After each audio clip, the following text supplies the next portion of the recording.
Humpday Happy Hour, hosted by Dentists in the Know. This is the webcast where dentistry meets real talk, real news, and just the right amount of sarcasm. We're pulling back the curtain on the industry. We are talking to experts, we're talking to educators, we are talking to innovators, and the everyday clinicians who are out there doing all the work. There's no fluff, there's no filter, and definitely no sales pitches disguised as education. If it's happening in dentistry, from clinical insights to regulatory curveballs, or maybe it's the latest scandal at the ADA, we're probably already talking about it. And yes, we are bringing the goods. It doesn't matter if you're in the dental profession, if you're a seasoned doctor, maybe you're a curious consumer, which is what we hope, because here we are to talk to you, the consumer, tonight. Or maybe you're just here for some of the banter. We welcome you all to the show, because around here, we're not just in the loop, we are in the know. Hey there, everyone. I'm Dr. Jeff Horowitz, and I am accompanied by one of my best friends in the world. He also happens to be a great clinician and educator. His name is Dr. Chad Duplantis. Dr. Jennifer Bell, who is also a great educator and dentist, is not with us tonight. She has her family on a beautiful trip to Japan, which we can't wait to hear all about. But we created this humble little platform together to make the dental world just a little smaller, but a whole lot more fun. Today's topic is really for you, the dental consumer. It is not sponsored by anyone. We are just here to talk truth. And tonight's topic revolves around dental insurance. My good friend Chad said to me, Jeff, let's do a consumer facing episode. What do you want to talk about? And I said, the first thing that comes to my mind is the question that we hear 10,000 times a day in every dental office, which is, do you take my plan? And do you ever hear that question, Chad? No, No, never? Just no, me. nope. Just Conway, South Carolina, Myrtle's Inlet, South Carolina. That's it. Mhm. Gotcha. Gotcha. Yeah, and while we're talking about this, actually, I do hear it all the time, but I have to tell you, I'm going to, you know, talk amongst yourselves. I found something just today from our local neighborhood group, and I think it's something worth talking about. So I'm going to pull it up while we're speaking. But Go before we ahead and get pull it there, up, because I want to mention that so many, just what you mentioned about these public groups. We always hear people talking about dentists, and it's almost never about the quality of the work. Most of the complaints about dentists or the dental profession have to do with discrepancies over what insurance paid and over what the billing was. So I'll let you kind of take it from there. But I know that that's what's on social media sites most of the time. well, it's funny, Jeff. As I go through this, we always talk about this stuff, but it's freaking fantastic. I'm looking for someone. I found someone who's looking for kitten milk. Do you happen to know how do you even milk a kitten, Jeff? You just grab the teat. Just That's right, man. you just That's grab right. the teat. That's right. That's right. And It what was just that cat's name? Uh, I don't remember. Geppetto. Geppetto. Geppetto. Yeah. All So this right, is a little good Meet the topic Parents because there's reference. a lot of posts in here. But hey, while I'm trying to find this post, why don't you tell our nice friends that are with us tonight what our platform is all about? So we are Dentists in the Know, and this is a platform that developed during COVID. Uh, Dr. Chad and Dr. Jennifer and myself, we were all educators. We were all pretty busy out there at continuing education events and just always communicating with the rest of the dental community and the researchers, all of the people who have really made our profession what it is. And during COVID, that all shut down. We got really, really bored. So we decided to create this little platform where we could just get on and nerd out together and talk about dental stuff. And for the longest time, it really was focused on the dental practitioners and the offices. But what we moved to now is we found that many consumers, many dental consumers, were really asking a lot of questions that weren't being answered. So, our goal with addressing the dental community was we did not want to be sponsorship driven. That is, we didn't want any content that we provided to be driven by people saying, here's money, we want you to talk about this. Our platform was about truth. Our platform was about talking about the realities and the things that we do in our dental practices every day, the things that we see, and the things that we as educators could stand on a podium and feel very confident about as far as the quality of science that's behind anything that we recommend or anything that we say. And what we found was we had a lot of consumer inquiries who had found our YouTube site that was really geared more towards the dental profession.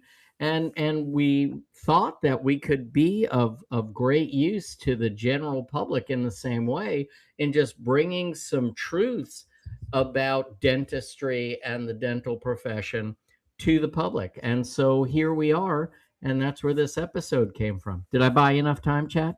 That was well stated, and I did find it. But Okay. before we get into it, we're going to talk about a lot of things. And Jeff, by the way, great job on explaining who we are and what we do. But one of the things that I want to say is this episode is not meant to disparage any insurance company whatsoever. As much as I we may freaking or hate him, Chad. yeah, as much as we may or may not be fans of dental insurance, it is a fact of life, and it's something that we all as professionals have to deal with on a daily basis, directly, indirectly, or just, if we don't accept it, being able to explain it to patients. It is a fact of life in our profession that we have to understand and deal with dental insurance. So, with that being said, before we go too far, I think it would be great if we break down. It there's basically four types of dental insurance. Okay, there is we'll talk about each one of these in depth, but there is an indemnity plan, there's a PPO, there's an HMO, and there's a DMO.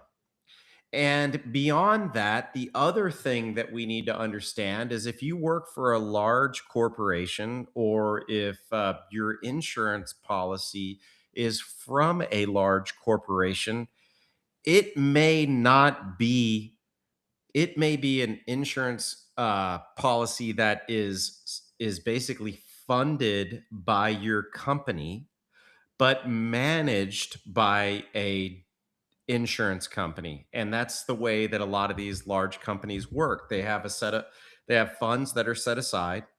It's more efficient for them to do this. And they may contract, let's say, Delta or United or, United Concordia or Aetna or MetLife or whoever to just kind of manage what they pay out to employees. But it's all insured through the company and through their profitability. So, So, Chad, I want to interrupt you there because I think that that's fundamentally one of the grayest areas in insurance. So, people say, do you take my insurance? I have United Healthcare. Well, one United Healthcare policy may be entirely different from another United Healthcare policy for some of the reasons that Chad just mentioned, is that basically every employer or every funding group gets to make decisions about things that they want included in those policies and things that they don't want included. So some of it comes back to employer choices, some of it comes down to basic policies of the insurance company. right. And the other thing is that treatment that is necessary is deemed by your provider or your dentist in this case not the insurance company.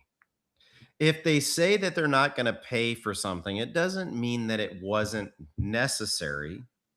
It's just a bunch of hoops that we've got to jump through, and it may or may not be something that is deemed in their policy as necessary. And I also want to go ahead and say this, and I have no problem saying this.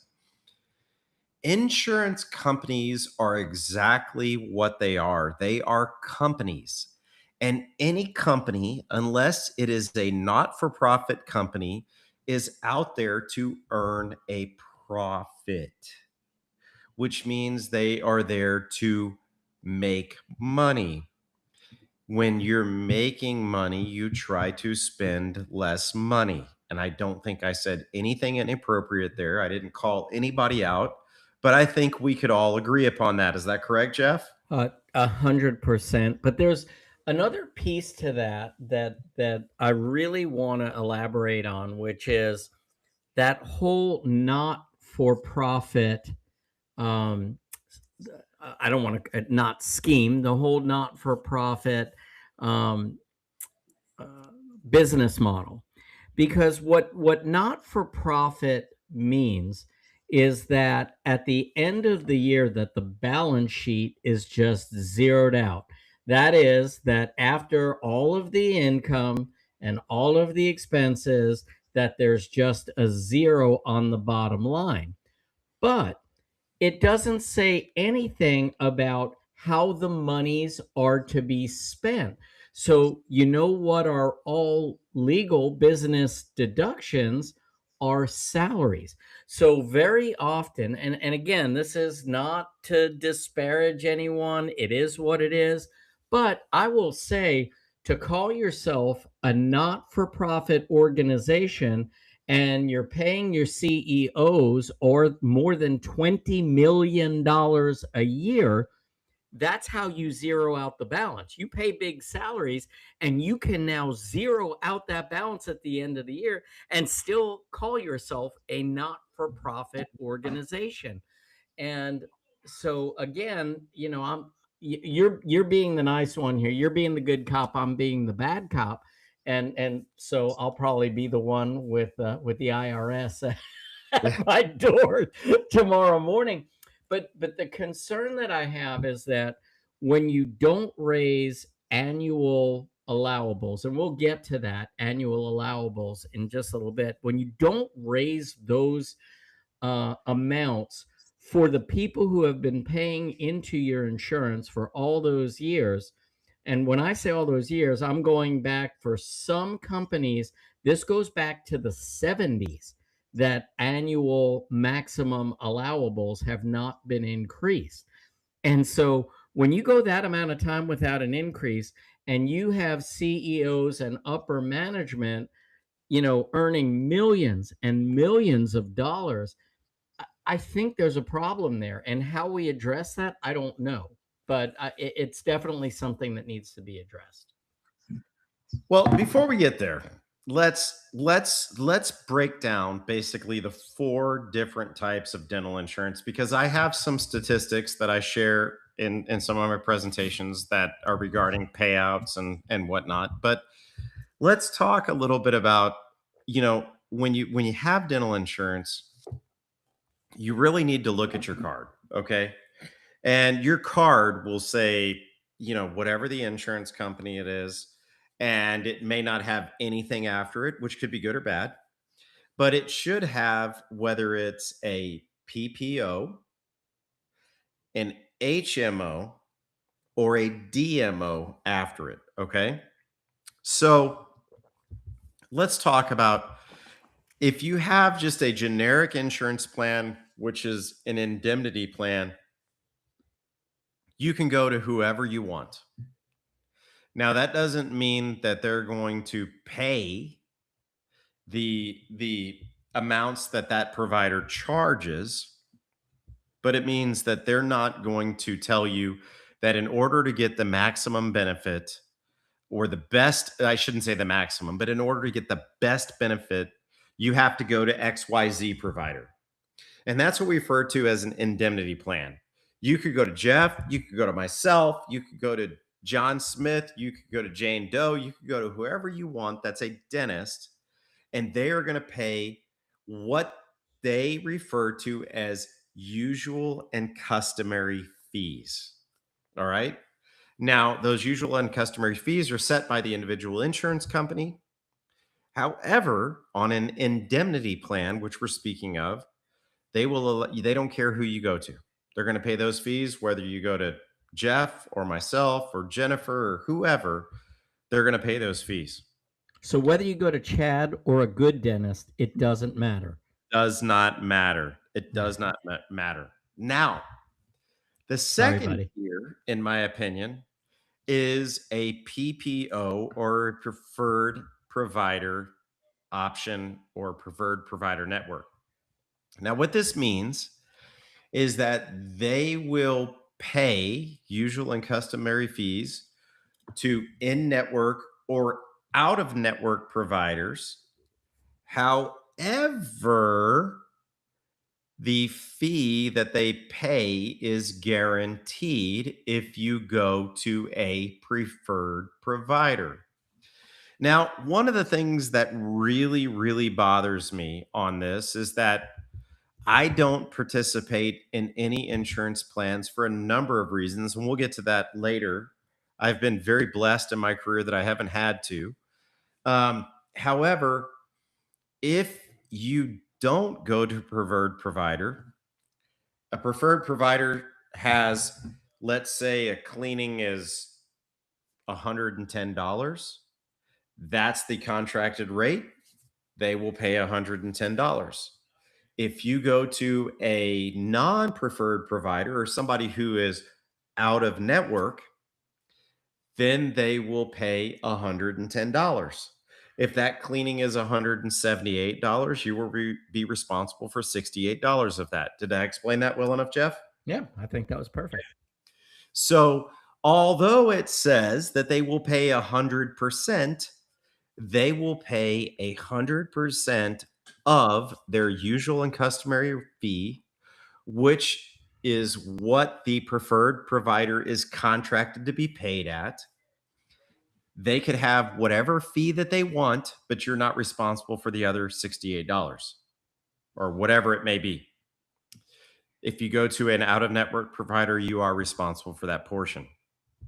Now, the difference is usually not that drastic. I'm just throwing numbers out there so that I can add and subtract quickly.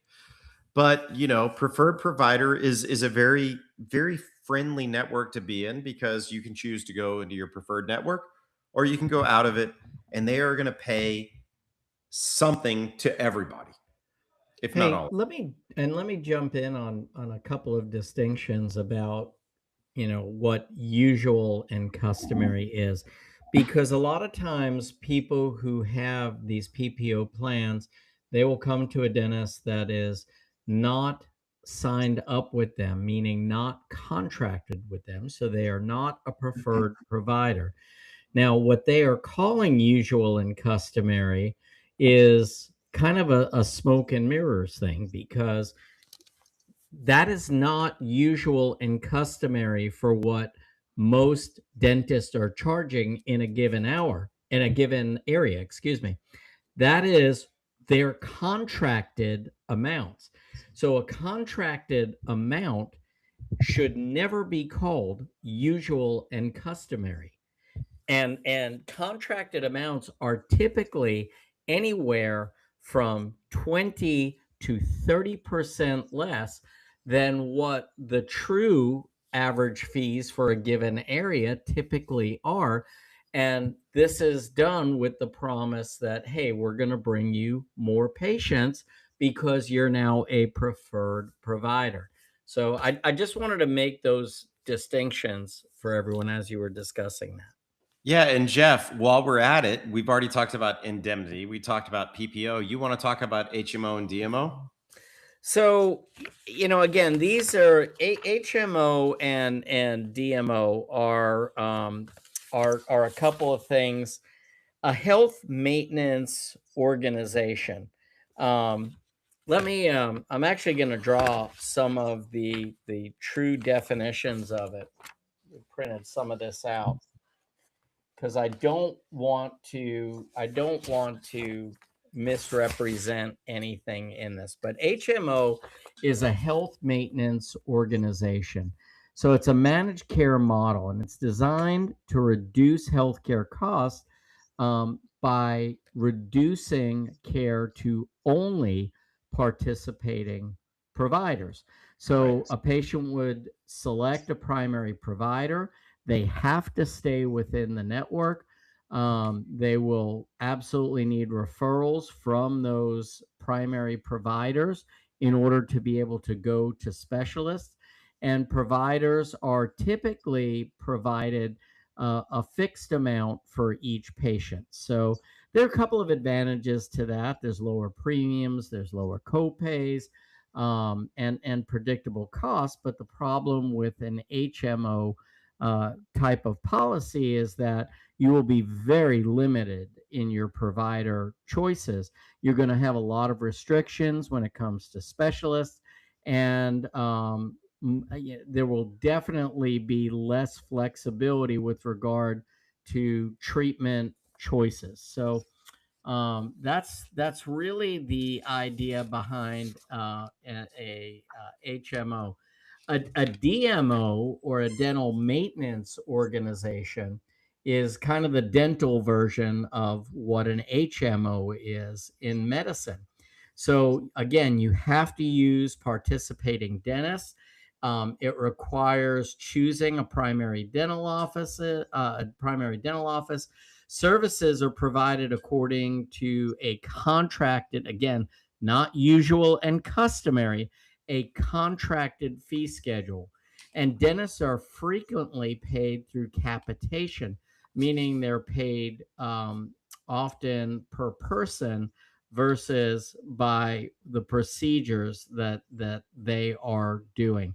Again, the disadvantages here are going to be a very limited provider network, limited benefits outside of the network, and again, fewer treatment options.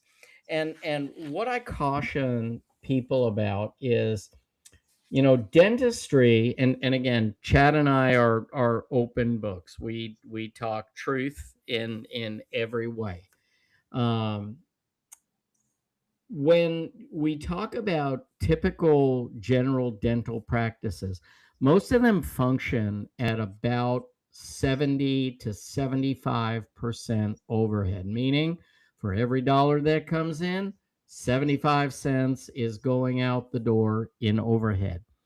Many of these contracted amounts are between 20 and 30% below what usual and customary fees are.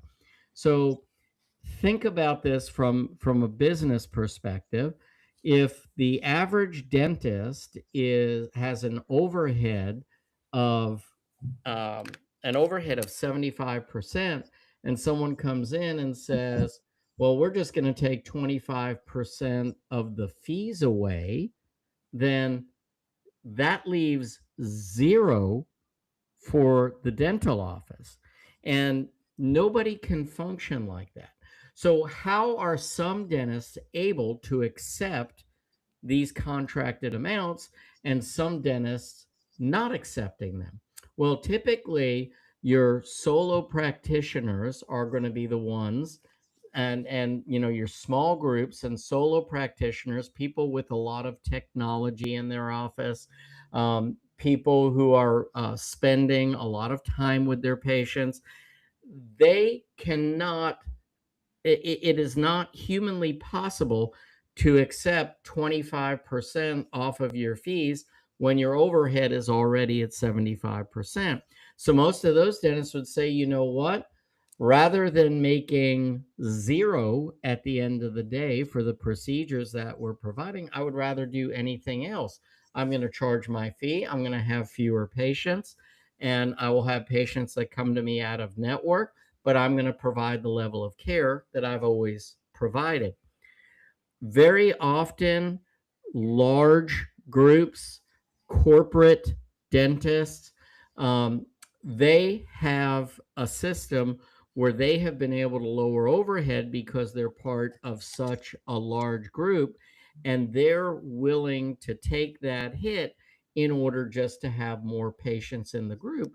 But the downside is very often you're going to have lesser experienced dentists.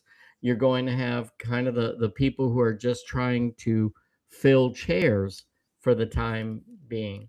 Um, so I hope nothing I said is out of line, but it's as much the truth as I have seen it over my 30 something years in practice.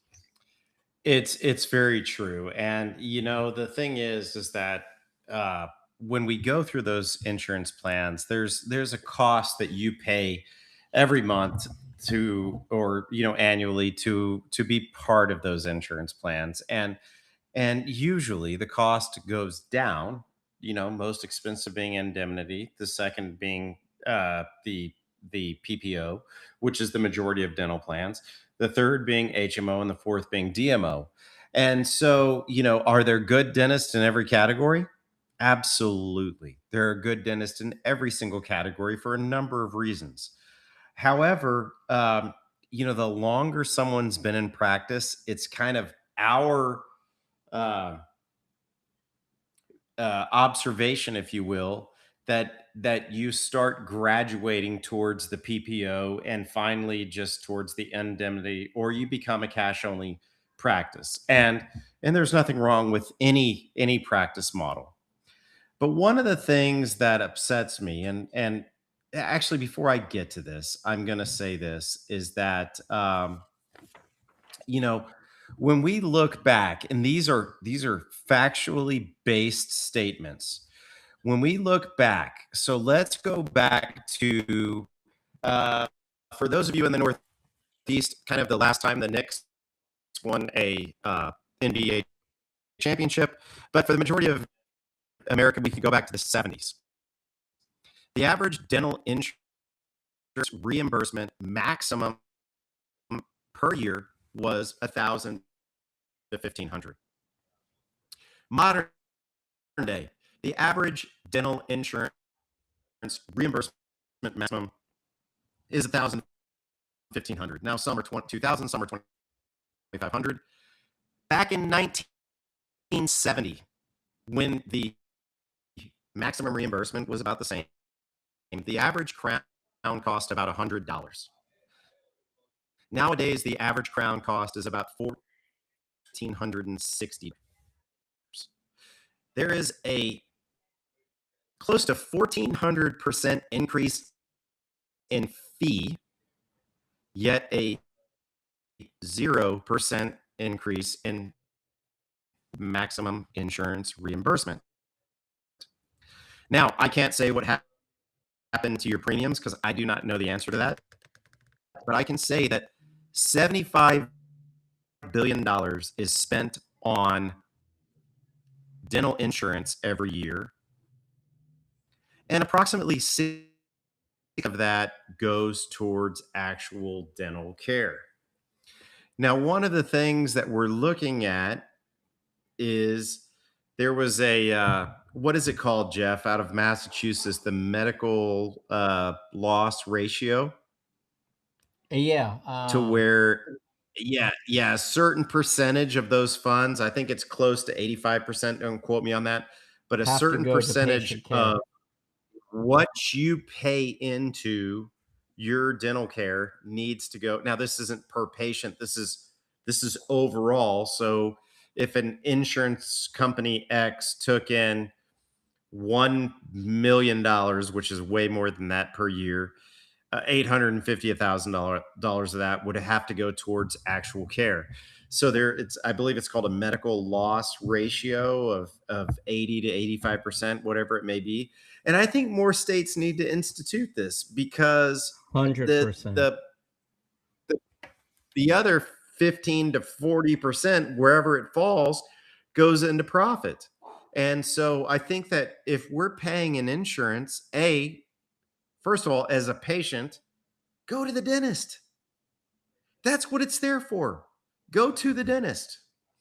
Secondly, let's fight that our insurance companies have to put out the money that's put in towards dental care. And I think we'll see some changes. Right. The other thing that It's needs like to happen salary is capping in sports, right? Because we got to a point in sports where only the largest markets were going to be able to put great teams on the field because they just had deeper pockets, right? So, when salary capping came in, it kind of leveled the playing field a little bit. And I think this, in a way, is a way to say to the insurance companies, listen, you can't just keep upping your CEO salaries and building new buildings on Park Avenue in New York City. A certain amount of these funds have to go to patient care, which is what it was designed for. And I think that's a reasonable way for them to say, it's not to say we're going to put a cap on anybody's salary, but it's to say, look, here's the amount of money that you guys have to work with for profit. It's still a hell of a lot of money. You guys just have to figure out how you want to divvy that up, and not have carte blanche to spend it just on large buildings and management salaries. right. And so, now we finally get to the post that I was talking about today is that they were asking about a certain dentist in the area. Was it me? And the patient says, any patients of blank, blank, blank dental practice have Delta insurance? Please respond. I have some questions for you. Well, I think I knew exactly where this was headed. And of course, reading through the comments, I was able to deduce, and I was correct, is that if you have Delta Dental, and I can say this because it is factual, in my state, I am not a provider for Delta Dental, but the majority of my patients get a check from Delta Dental for their dental work. So if I have you into my office and you have Delta Dental, and I'm going to quote unquote accept your insurance, that means that, let's say your care was $400 and I tell you that your portion is $100 or $75 to $100, whatever it may be. The other $325 for most insurance companies will come directly to me. However, with Delta Dental, that check goes to you. And the majority, and I will say the majority of you all, will bring that check to us or ask us what you are, what they're supposed to do with the check. And we'll say, you can cash it, write us a check. But basically, that's the other portion of your dental treatment. However, believe it or not, people, I'm going to be quite frank with you. There are people that might go to the dentist when they need money, and we may never see that money. So, for the silent majority or the silent minority of you all that get that check and never send it to the dentist or never pay your portion to the dentist, there are a lot of dental offices that are charging you as a customer of that company. They're charging you up front. That does not mean that they're being horses butts or whatever. It just means they're trying to get what's rightfully owed to them for the services that are rendered to you. Anything to say about that, Jeff? Yeah, I mean, again, it's dentists are notoriously compassionate people, and I know that there are people who feel otherwise. But having been in education for a long time, most of us are just trying to do the right thing for people, and the almost every one of us have been nice and compassionate to the point of getting screwed a couple of times, right? With saying, listen, I want to be able to trust everybody and say, okay, I'm only going to charge you what Delta or whatever company is not going to pay. And when you get that check, you bring it to me. And then a couple of times somebody doesn't bring the check. And it's really just something that was more reactionary to say, listen, Delta made this decision to not pay any out of network provider directly. That if you are out of network, that way they will only pay the patient.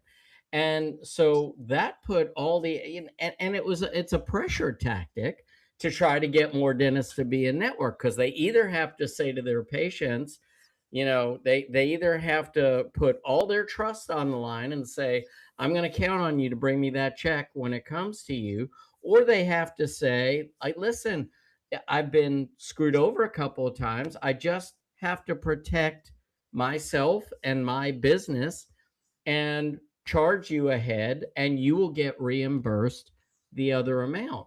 But again, the piece of this that's so important to know is that, first of all, it's only a matter of timing. So if you trust the dentist, even if they're asking you for the monies up front because Delta won't send them the check, uh, if you like that dentist and you think they do great work, why would you compromise that relationship? The other thing is, maximum allowables are maximum allowables, period. So if you have a lot of work that needs to be done, whether your dentist is in network or at a network, if your maximum allowable is 1,500, that's all you're getting. That's it. That's and so you're only really talking about the difference between what this dentist is charging and the contracted amounts, which are below usual and customary. And for me, if I'm having work done of any kind to my body, I don't want to go to the practitioner that says I need more people. I'm willing to do this for a lot less money because I just need to see more people, or maybe a lesser experienced person. I want to go to the best. And again, that is not price gouging. That is dentists just charging a usual and customary fee and not agreeing to an exorbitantly low contracted amount of money. And the thing is that when we're talking about patients getting reimbursed for dental care, one could certainly question the legality of that, and it varies from state to state. However, one of the things that I do want to point out is that if you if I'm a provider and I have 500 patients that are on Delta Dental, that's going to pay the patient what you know Delta Dental was supposed to pay us, but they're going to pay it to the patient. Let's say that 98% of those 500 people will bring the check right in, return a check right to you. But let's also say that 2% of those people, which is 10 of those people, and let's say each of them, it was $1,000. That's $20,000. That's a lot of money. Yeah. That's very costly to us. So some people feel that they need to make a blanket statement, and I fully support that. I do. I've tried to do it for years, and yes, there are times and there are people that have not paid us a dime of what they got from Delta Dental. So unfortunately, yes, the minority does sometimes rule in this situation, and we have to tell people, hey, if you're contracted with this company, and I'm not picking on Delta Dental by any means, but they do pay their consumer directly a lot of times in our state, and we have to make decisions. That doesn't mean we're going to hold the money, but it means if it does get paid to us, by no means. But I do support dentists who charge in full if you have that insurance company. And when you get the check, if you've paid in full, keep it. But always know that there's going to be a portion that's owed to the dentist, and a portion that's um, that portion that's owed by you, and a portion that's owed by the insurance company. And just make sure that you fully understand that before you go to a dental practitioner. And I think if any good front desk communicator should be able to explain that to the patient and have the patient understand. I mean, we live in a world now. I mean, Chad, I don't know if this is the same in the Fort Worth area, but there are restaurants I can't even make a reservation without paying a deposit so that if I don't come there, they'll charge my credit card. Yep. And we are so not, all we're talking about is just wanting to be paid for the services provided. We're not Nobody is trying to you Gouge. know yeah, yeah. I'm just so taken back because everyone in the world has gotten to this point. Like, I can't do anything anymore without paying upfront or at the time of service. How many things do you do in your life where you are not 100% paid at the time of the transaction or before the transaction? Right. Well, I agree. I mean, if we go to the store to buy a loaf of bread, you're not going to walk out there with the loaf of bread and say, "Can I make three payments, or can I pay you?" Or if you walk out with a cart of groceries, I mean, we a lot of us wish it was this way, but they're not going to say, hey, just go ahead and make payments. That's fine. Services are rendered. We have costs that are incurred, and I'm not. Once again, neither of us are trying to be horses' asses, but I mean, there's services that are rendered, and if a service is rendered, then we should, as consumers, expect that there is a cost that is incurred with those services. Yeah. And So yeah.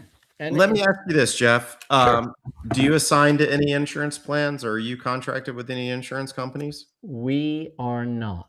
Okay. Now, we are a community care provider for the VA, Okay. and that's particularly important in our area because there is not a VA dental facility in our immediate area. So they need community care clinics, and that is one area that we made a decision that we would accept contracted amounts, um, because it feels good, because Yeah. we want to do that, and we know what those amounts are, and believe it or not, it is not a significant discount from what our normal fees are. It is less than what our normal fees are, but it was certainly nothing. I mean, I think everybody loves to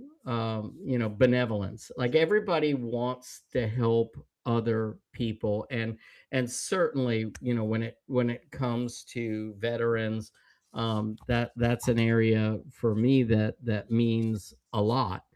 And so anything that I could do in that arena, um, I was very willing to accept, the discount. In some areas, like on the preventive service, it's a little more significant. On the restorative services, not that much. But I think we just want to be able to choose, where we want to give services away or where we want to reduce our fees and feel like we're doing good for the community, but we don't want to be forced to do it just to be able to get patients in the door. So, taking a reduction that makes our net at the end of the day zero for working 8 hours. I don't know anybody out there that wants to work 8 hours and take home zero. And the thing is that it's still a profession, and dentists also need to feed their families, do whatever, and I'm certainly not crying poverty. We have a wonderful profession where if you work hard, you can make a very decent living, but it's not without a lot of difficult decisions and without some good business savvy, because you have to, just because of where overheads are now. Just as I said, 75 cents of every dollar is going right back out the door for most dental practices. I totally agree. And, it's it's it is sad. Let's switch gears a little bit, and I'm going to come back to this because as I did a search tonight, oh my gosh, in this neighborhood group, I mean, the stuff has gone crazy regarding dental insurance for the past several years. I mean, there's post after post after post after post. But one of the things that I want to ask you is is dental insurance really insurance? No, I mean, insurance by its definition is there to prevent a catastrophic event, right? It's insurance was meant to not destroy somebody when something really bad happens, a fire, an accident, something that would otherwise, or a severe medical illness, right? Where you could go in the hospital and have millions and millions of dollars, which could financially destroy anybody. And that's what the word insurance means. It was really to prevent, financial ruin, for something that may not have otherwise been preventable. And really dentistry from the beginning, or dental insurance from the beginning, has really been more of, I would call it more of a benefit package than I would insurance. And there was a time where, you mentioned it earlier that, when annual allowables or annual maximums came out back in the 70s, each crown could cost, $100. A filling cost $25, whatever. You could work on almost every tooth in the mouth and still be within your annual allowable. And obviously salaries were a lot lower then. And basically, you might have called it insurance at the time. But with annual allowables of $1,500, which we all know is one tooth in today's environment, and it doesn't matter where you go, that's one tooth that needs to be fixed. And so insurance is really more of a benefit than it is true insurance. Anything that puts a cap on what you're allowed to spend, or what you're allowed to be recouped for, is really not true insurance. It's not preventing any kind of financial ruin or financial hardship. I love your answer, and I would say that you referred to it as a benefit plan, but a lot of people refer to it as a prepaid benefit plan. So let's talk about that for a second, because is there anything that your office has done for those patients that don't have dental insurance? Yeah, I think a lot of offices have done this now. We have something called the Advanced Dental Plan, where the patients can basically prepay for their cleanings every year. So they prepay what the fees would be to get two cleanings a year with the x-rays and everything. And by doing that, now they get 10% off of every single thing that we do within the practice. And regardless, that there's no maximum allowable to that. There's no, this is just an in-house benefit plan.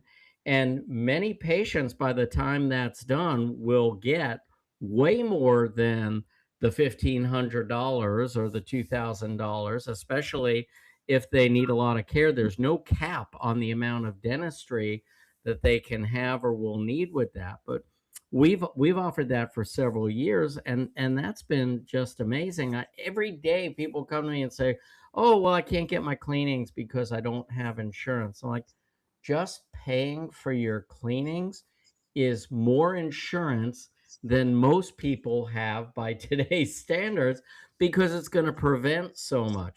So if you will just say, yes, I will pay for 2 dental checkups a year, 2 cleanings a year, checkups, x-rays, you're going to get that discount on everything across the board. There's nothing that has to be pre-authorized. There's no, I mean, it's just a straight across the board thing. And I really do believe that we're at the point where dental insurance is going to have to reclassify itself as a dental benefit plan, not dental insurance, and get more creative. Because how many people come in and say, "Well, I can't do that. I don't have insurance. I'm going to go buy insurance."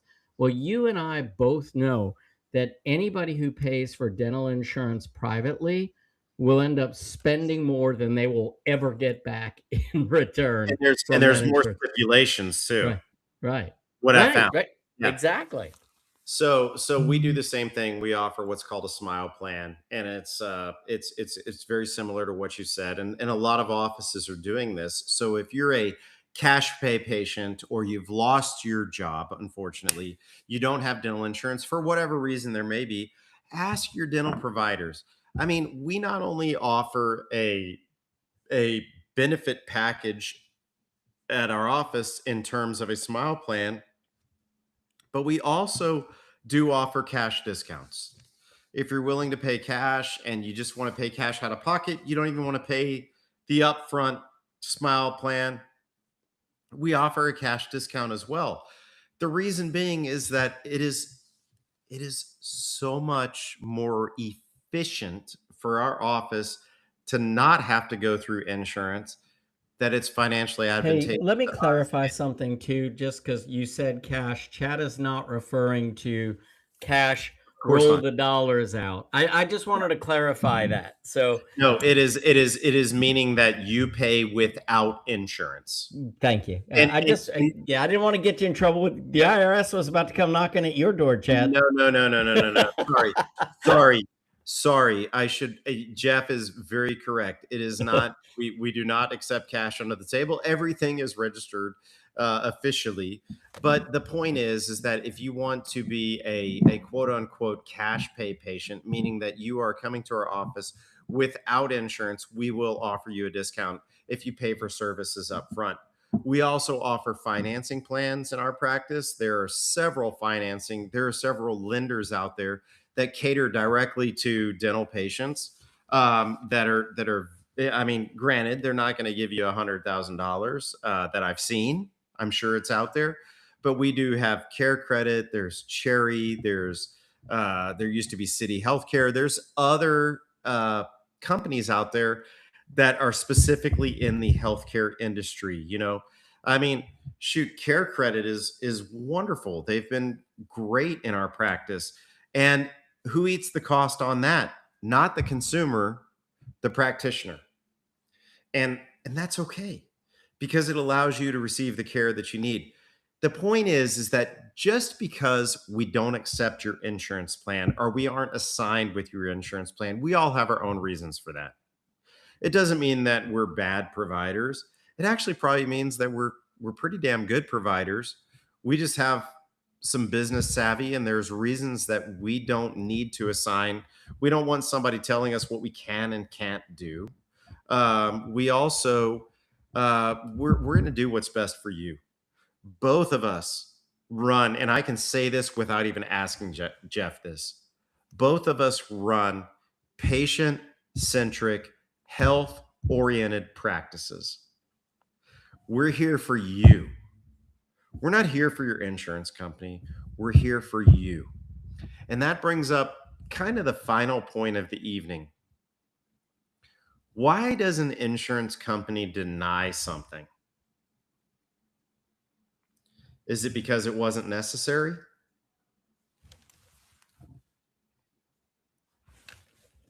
It could be because they don't want to pay.